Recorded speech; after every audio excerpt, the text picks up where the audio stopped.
মদ ছাড়া মানুষ বাঁচতে পারে, তবু যে মদ বানায় সে হচ্ছে কোটিপতি। এই সিগারেট ছাড়া মানুষ বাঁচতে পারে, তবু যে সিগারেট বানায় সে কোটিপতি।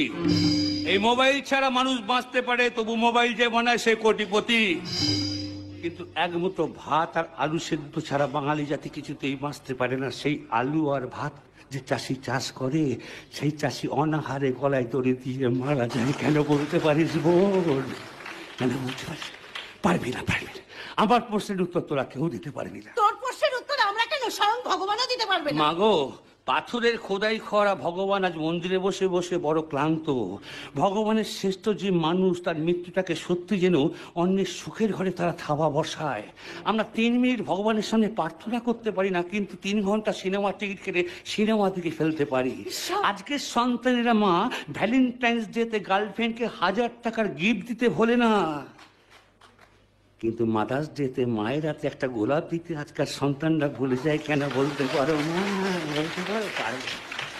মাগো, যে দেশের খবরের কাগজে প্রথম পৃষ্ঠায় ধর্ষণের খবর আর নিচে অশ্লীল তেলের বিজ্ঞাপন দেওয়া হয়, সে দেশের মায়ের গর্ভ থেকে ভবিষ্যতে ক্ষুদিরাম বা বিদ্যাসাগর বা বিবেকানন্দের জন্ম আর জীবনে হবে না। আমার জীবনে হবে না। আমি বুঝি বাবা, আমি তোর সব কথা বুঝি, কিন্তু আজকের দিনে তোর এই অপ্রিয় সত্য কথা কেউ শুনবে না, কেউ বুঝবে না। শুনবে মা, শুনবে শুনবে শুনবে, বুঝবেও।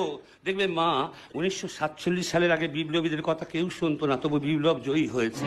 আচ্ছা বোন, তুই ভেবে দেখ, রবীন্দ্রনাথ ঠাকুর তো স্কুল পালিয়েছিল, নজরুল তো বেশি দূর পড়াশোনা করতেই পারলো না, আর লালন ফকির জানতোই না স্কুলটা কি, খায় না মাথায় দেয়। তবু আজকের দিনে ছাত্রছাত্রীরা এদেরকে নিয়ে গবেষণা করে ওই চাকরি দেবার পরীক্ষা দিতে যাচ্ছে, গিয়ে দেখছে কি সালা টেট পরীক্ষার প্রশ্নপত্রই চুরি হয়ে যাচ্ছে, পরীক্ষা সালা তাদের আর দেওয়া হচ্ছে না বাবা।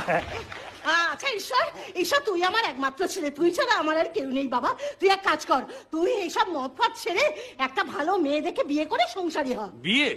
হ্যাঁ। আমি বিয়ে জীবনে করবো না মা। কেন? আমি সুন্দরবনে গিয়ে একটা বিয়ে দেখে বিয়ে করাটাই ভুলে গেছি। সুন্দরবন? হ্যাঁ। কেন সুন্দরবনে আবার কি হচ্ছে? সুন্দরবনে গেছি, গিয়ে দেখছি একটা বাঘের বিয়ে হচ্ছে। বাঘের বিয়ে? হ্যাঁ, বাঘের বিয়ে।